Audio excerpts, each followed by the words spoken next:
Welcome, everyone, to the Asian Voices Radio podcast, where you'll find real Asian American conversations about all things, including the topics you were too afraid to ask your Asian parents. I'm your host, Hula Ramos, and today we're going to be talking about choosing happiness with my very special guest, Dr. Marissa Pei.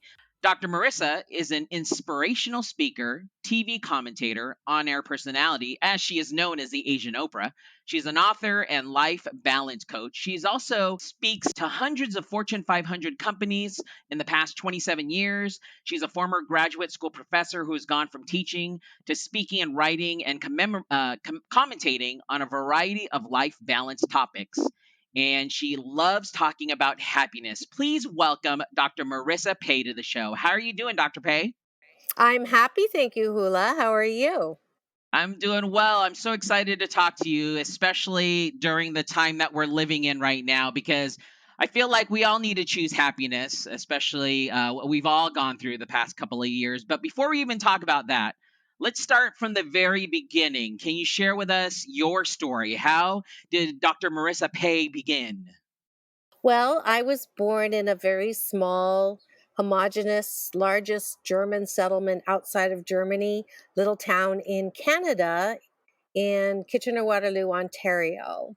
And so when I was born, I realized that I did not look like everybody else. And unfortunately, I learned, like many Asians who grow up in a non-Asian community, that I look different. And I remember just asking one thing, which was to look like the girl next door. I didn't like looking different. I didn't like being treated different. I didn't like being called Chinese, Japanese, dirty knees, look at these. And so for a very long time, I would be embarrassed and unhappy about the fact that I was Chinese. And when people would say, "Are you Hawaiian?" I would actually lie and say yes, because Hawaiians were cool. But Chinese, and with a last name spelt Pei, which was often pronounced pie or pea or poo, Mm, it was tough. And yeah. my beloved dad, would say I should never have left China. And so that was kind of the unhappy setting that I grew up with as far as being Asian is concerned. And then I also grew up with a tiger mom on steroids Oh, who wow. believed in her heart that if she called me fat, ugly, and clumsy, that it would motivate me to not be fat, ugly, and clumsy. So those two major, uh, uh, let's say, the environments that I grew up in Right. were absolutely fabulous manufacturers of unhappiness. so Right. so I learned the contrast very, very early. Well, yeah, you had to deal with like a lot of Asians that grew up in a time where not only were you, I guess, having to identify as being Asian and deal with the outside world and have them having to try to figure out what you were, but you had to deal with the old school, your parents and your relatives, and also, follow the Asian, I guess, lifestyle. So it was definitely a struggle for you, right? Well, I think any first generation Asian who grows up in a culture that's different than their own struggles with this, because you have your foot in two worlds and you're not really accepted in either world. So I wasn't alone. I was a CBC, Canadian born Chinese, just as I'm sure you were an ABC, Asian born. Actually, you're Filipino, so Right. I guess that would be ABP.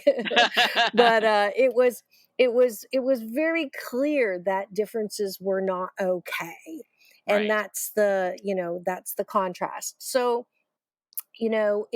growing up like that, when you feel like you don't belong, is not an uncommon occurrence for anyone who's growing up. They don't have to be Asian, they can be anything that they're different in. And it's something that human beings struggle with. And so, without jumping to the solution, I don't know if you're ready for the solution or not. If you're done with my childhood, my reaction to all of this difference equals bad was to try to find love in approval. So it just compelled me to be the best at everything, to be the youngest to do everything, to prove everyone wrong. And so that perfectionistic personality was the direct result of childhood dysfunction. And it's also very common for kids who have uh, been raised with childhood trauma to fall into that perfectionistic trap. If I am just good enough, if I can get just enough respect, then I will be okay and I will be happy. So I went that route, like many of us, and first to achieve this, the shortest time to get a PhD, the first one to get awards, blah, blah, blah, blah. And as a result of that, on the outside, I looked like I had it made. But on the inside, every time somebody said, "Oh, you're so great. Is there anything you don't do?" And I don't, haha, I don't cook and clean. I make reservations. And you're so nice. And thank you for the compliment. But inside, the voice would say, "You're really not all that. Who do you think you are? You're fat, ugly, and clumsy. Mm. You're not worthy." If people found out what you were really like, they wouldn't say that. They wouldn't like you. And so, again, like many of us, and this is now my mission, it's for the 7 out of 10 of us. Psychology says in research that it's 7 out of 10 of us have grown up with childhood trauma of some kind. Right. My honorable moniker, Oprah, says it's as high as 8 out of 10. There are some psychologists today that say it's as high as 93% children that grow up in situations where they are not nurtured, and in fact, they are treated cruelly.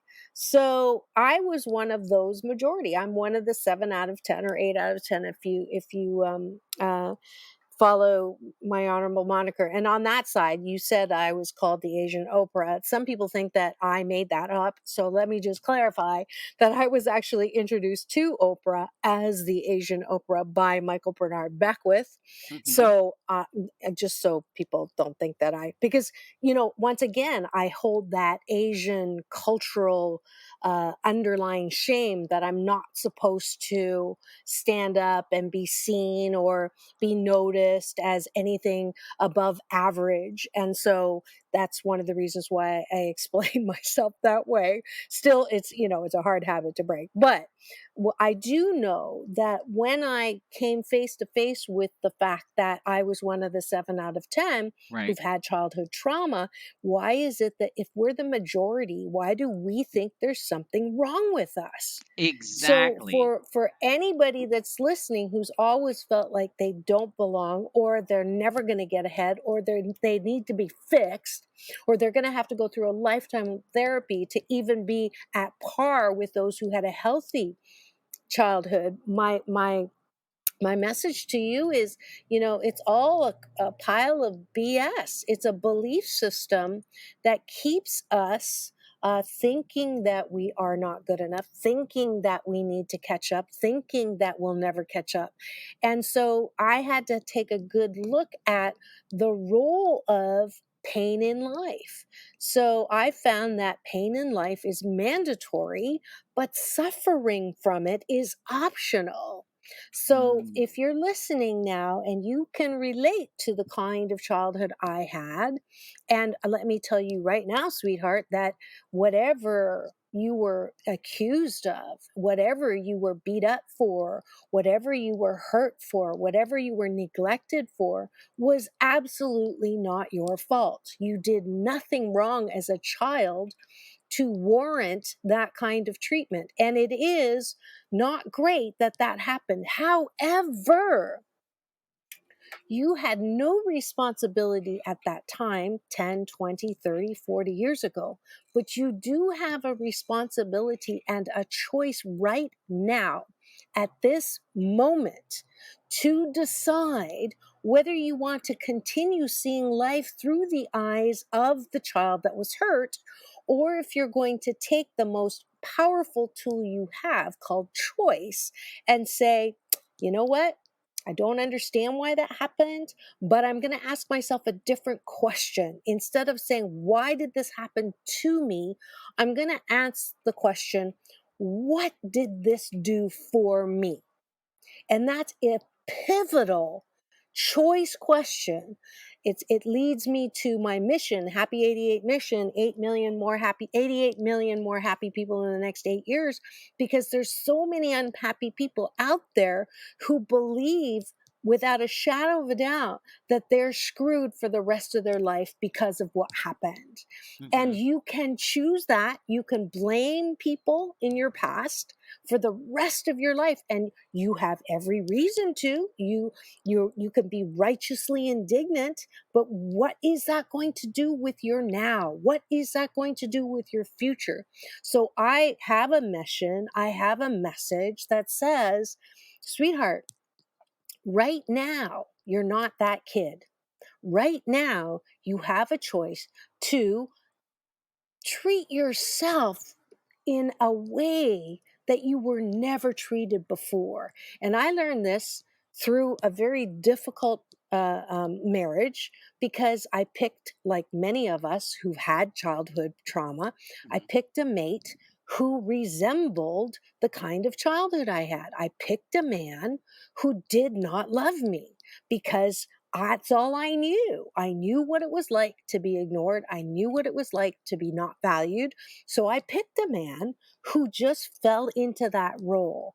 And so it was a difficult divorce. But what I realized when I was married to him, I had one pivotal moment. People always ask me, what was that? What was that burning bush moment? And the Right. moment was, I was working full time, traveling a lot, making the money. He was home. He didn't like to work. I picked a man who didn't like to work. And I was gone for a week. I walked in the TV room and he didn't even look up. Did not even look up Wow. to acknowledge me. And so I was so livid. I stomped up the stairs, dove under the covers, crying the same broken record cry that Mhm. I'd been doing for the last decades of years. I'm ageless, so I'm not going to tell you exactly how old I am. You are So, ageless. for decades of years, I had been crying the same cry. I had been saying, why doesn't he love me? Why doesn't he attend to me? Why doesn't he treat me well? Why isn't he affectionate? Why isn't he attentive? Why doesn't he ask me what I want? Why doesn't he listen to me? Why doesn't he understand me? And when I took a breath, all of a sudden, the skies opened, the thunder sounded, and a voice cried down to me saying, "Hey, you, do you listen to yourself? Do you know what you like? Do you know what you want? Do you know how great you are? Do you credit yourself and approve of yourself for who you are? Do you?" And it was like this, oh my God, literally. Wow.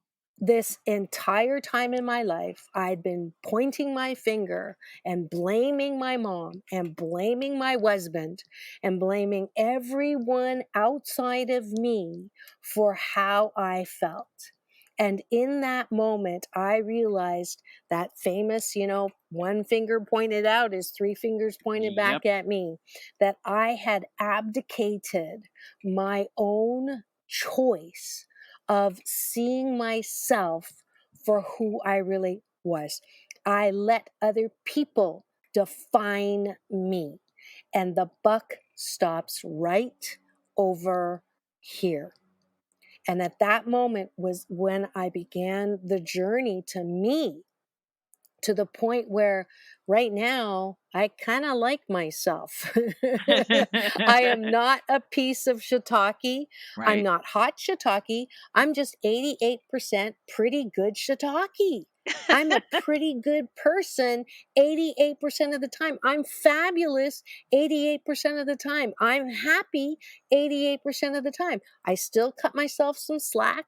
Right. 12% of the time, I screw up. 12% of the time, I eat what I shouldn't eat. 12% of the time, I say things I shouldn't say. 12% of the time, I want to be mean. That's Hmm. not who I am.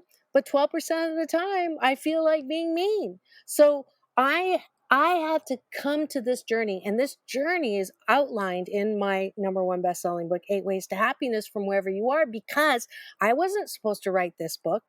I didn't want I that wasn't part of the plan, but this book had to be written because it's a guide for anyone who is not feeling good about themselves. Cuz self-hatred, self-loathing, self-unliking, self-unapproval is the dis-ease that is taking everyone down on the planet right now.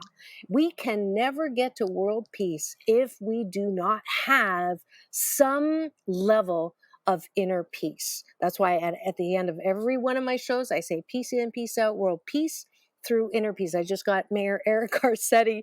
He asked me to teach him that because he liked it so much. And I had a soundbite with him a couple of weeks ago, and it's true. I believe it's possible to have world peace even now, but it starts with the majority of us being able to be okay 88% of the time with ourselves. And if you're a perfectionist, you cannot be okay with yourself because you're always looking for the next win that's never going to be good enough, and I'll be happy when I have this or do this or have this or this relationship or whatever. You'll never be happy. But So see, this is the here's what I want to ask you though, because you say, and trust me, growing up, quote unquote Asian, I was always, my parents always said, you need to have the best grades. You need to be the number one in class. You need to be the valedictorian. You need to be the one that shines the brightest. So when you're fed that through your life growing up, how can you easily break that chain of events to say, you know what, you don't have to be a perfectionist? How does somebody do that, in your opinion? one breath at a time, one day at a time. Hmm. It's Hmm. that proverbial, it's a muscle.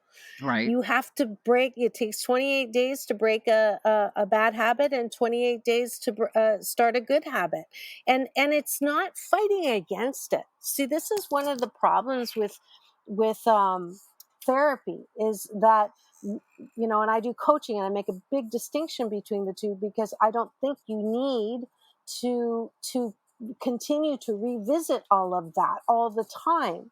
At a certain point, it's changing the question. So instead of saying, how do I stop that message of, I need to be this, I need to be that, and rail against that, I say go with it.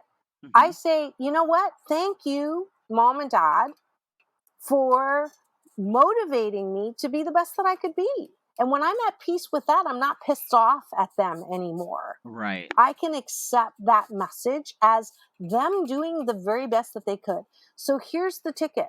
If I can forgive, and forgiveness has nothing to do with condoning something or they deserve forgiveness. Forgiveness is for you. Wouldn't it be great if you stopped hating the people that you hate? Wouldn't it be great to Absolutely. stop blaming the people that you blame? Wouldn't it be great if you just said everybody does the very best that they can? If they could do better, they would, but they can't. Right. So, yes, I'm going to try the best that I can. But when I get 90%, I'm not going to beat myself up because here's the deal. We have created now our own monsters. So our internal critic is way worse than our parents ever were because we Right. take all of that criticism and then we say, ooh, what was the last time someone insulted me? And we collect those insults and we collect all of the bad things and we create this creature in us called the critic. And that's who our enemy is. It's not our parents. It's not that message. It is, if you get 99 compliments and one insult, guess where your head goes? Yep. You have a habit of being attracted to that one insult. So what we need to do, there's an African American saying that is just brilliant. I love it to death.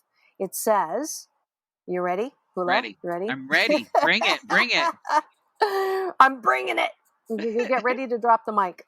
When there is no enemy within, then no one outside of us can hurt us. Oh, I love that. I love that. Right? I love If that. there is no enemy within, then no one outside can hurt us. That's why one of my number one Happy 88 tools in the book and in my teaching and my speaking is called Bake Your Own Cake. Ooh. So when you bake your own cake, you are the boss of you. You put in a third spoonful of kindness and a dash of sarcasm and whatever it is that you are. And you know that's who you are no matter what happens. If you get a compliment, that's icing. If you get an insult, that's icing. It has Right. nothing to do with the cake. But we've got to own our own cake because so many of us are walking around with antenna going, who loves me? How many likes am I getting? Who's commenting on my stuff? Who knows me? Who sees me? And all of that is so externally focused that we are on very shaky ground. You gotta bake your own cake. You can't have a cake that is just icing. It's gross. It'll make you sick. Yeah, no, I love what you're saying, and I love your message because that's something that was my Nexus event. Was I was bullied just like you. I was raised in a way that I had to be the best, and finally I had to turn the mirror and look at myself and go, dude, it's you that controls this. You need to stop being the victim. And I tell my kids that all the time. I know you're hurt. It's okay for you to be sad, but don't be the victim, because in the end you can control your own happiness. And that's what I love about your whole being, is that you project this. Now, I mean, we're living in a time right now, we've gone through the pandemic, where hopefully we're coming out of it slowly, but there's been a lot of damage in regards to those likes you talk about, in regards to being sheltered all this time. It's almost like we have to restart or redo over ourselves. What would you suggest to somebody who's coming out of this, and especially with like all this Asian hate that's around and all of this negativity that's around? How can I break that? When there is no enemy within, nothing outside can hurt you. Hmm. Same message. It's not what happened to you, it's what happened for you. If this situation, nothing changed about it, what did it develop in you exactly as it was? If you can just quit fighting the conditions that you're in, yeah, so elderly Asians are getting beat up. That's horrible. Hmm. Now, am I going to now take on that fear as a mantle because I'm Asian? Hell no. Right. I'm going to use my platform to interview and attend an AAPI rally last weekend and have one of the gentlemen who Cesar Achano, who got punched in the face by a young white male in Kenneth, no, Don Kanabe Park, and I had him on my show to talk about. And you know what he's doing? He's helping other elders. There's now a 211 number to call for hate crimes. Right. There's now different Asian groups. Jordan Mendoza was on my show. He's got Asian with Attitudes and the 211, and he's part of a motorcycle gang, which is like totally, out of stereotype. That's protecting and helping, the woman that was attacked in a Ranch 99. Oh yeah. There's things that we can do. There's no reason to take all what's happened. So yes, the pandemic sucked. Yes, it wasn't fair. No one asked for it. It wasn't a punishment. It's not a conspiracy. It just happened. Hmm. But I can choose to say, well, you know what? hashtag COVID silver lining. I now know better what's important to me than I did before. Maybe I don't need that job that I have to drive an hour to and an hour from. Maybe I want something, a new employer who has a hybrid model for working, so I can have more quality of life.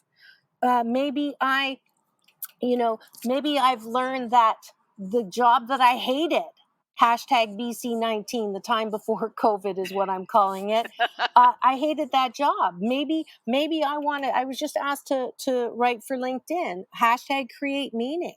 So companies before used to have meaningful work. People were proud of working at the company. Now, how many people are proud of where they work? Working for shareholder value is not sexy. Companies, C-suite level executives need to do a little more work. That's the work I do as an organizational psychologist in connecting why what they're doing with their product or service is of benefit to people. Mhm. And if that's true, then people will want to work for your company. Hashtag COVID silver lining. We've got a place now where there's a labor shortage, which is kind of good because Right. companies have to relook at what they're doing. I know a bunch of millennials that are looking for companies who don't just do good things after they make the profit, but they actually have good works built in, like Tom's, right? Right. That are built into the company, and that's where people want to work. So, there's a lot of good that came out of this. And if you can just quit feeling sorry for yourself, quit looking for what's wrong, start looking for what's right and what you can be grateful for, and still, we are still in America in the top 3% of the world in terms of what we have. So there's just so much to be grateful for. Take a bite of my gratitude sandwich. If you feel bad about what's going on, if you're feeling sorry for yourself, take a bite of my gratitude sandwich. 8 things you're specifically grateful in the morning instead of scrolling through your stupid phone looking for bad news. Sorry, tough No, love. I love it. I and love then it. and then at the end of the night, instead of ruminating over who did you wrong and who insulted you, think of 8 things that you appreciate about yourself. Do the work. There's exercises in my book that if you do all the exercises, I promise you will never hate yourself the same way again. It Speaking all starts with you. speaking about your book, what is the name of the book again, and where can people find it? Also, as far as your shows, where can people find you? Because I mean, you're about to drop the mic. You pretty much have dropped the mic this whole interview. But yeah, if Thank you. people want to know more about you and your philosophy, where can we find you? All right. So if you just Google Dr. Marissa, you'll find me. But my virtual home where you can sign up for the 21-day fast from complaining, there's another easy, cheap way. You pay $21. You don't complain for 21 days in a row, and I give you $42. If you don't make it, you're donating to my nonprofit called 8 Ways to Happiness that helps kids, teens, and young adults who have temporarily forgotten their birthright to happiness. So it's for a good cause. You also, if you sign up to be part of my Happy 88 tribe, you get a free happy tip sheet with easy ways to bring more happiness in your life.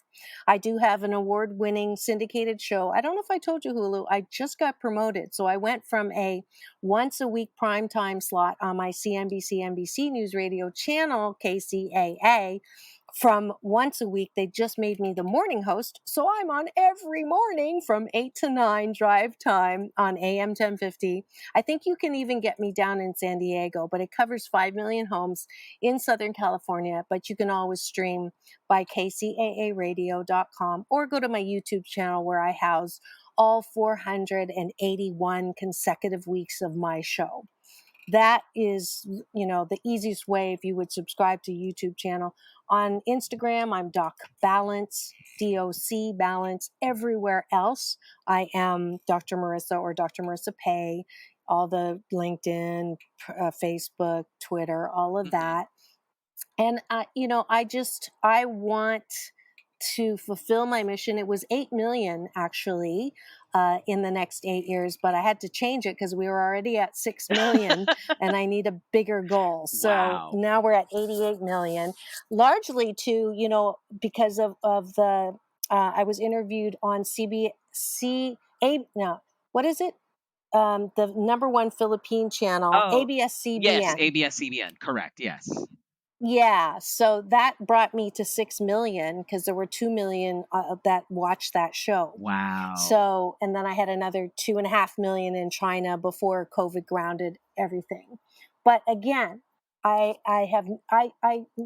motto for my future is don't die wondering, and my motto for my past is no regrets. And that's how I live my life. And every single one of the 7.3 billion of us out there is uniquely one of a kind wonderful. And it is my job to get you to drink that rose colored Kool-Aid. And because it just feels better. It just feels better. So that's my wish for Absolutely. I'm drinking it right now. I love everything about what you're you. doing and your message. And I am going to, now that my eyes are open, I want to try the 21-day without complaining, because I Yay. definitely, there's too much negativity in this world, and I bring part of it. I am, a part of that. So I want to try to be not negative for 21 days. So Great. I'm Love to have you. I'm in there. Only 4 people have completed that fast. 3 women and 1 man. Get So ready. we need some I'm coming yeah. in. I'm coming in to do that. Well, thank you so much for Yeah. joining us today, Dr. Marissa Pei. And to learn more about Thank you, you're Hula. welcome. And to learn more about today's show, please visit us at AsianVoicesRadio.com. Also, be sure to subscribe as well as follow us on Facebook, Twitter, and Instagram. And until next week, I'm Hula Ramos, and on behalf of my very special guest, Dr. Marissa Pei, we'd like to thank you for listening, and join us next week for another exciting and thought-provoking Asian Voices radio show. Take care until next time, everyone.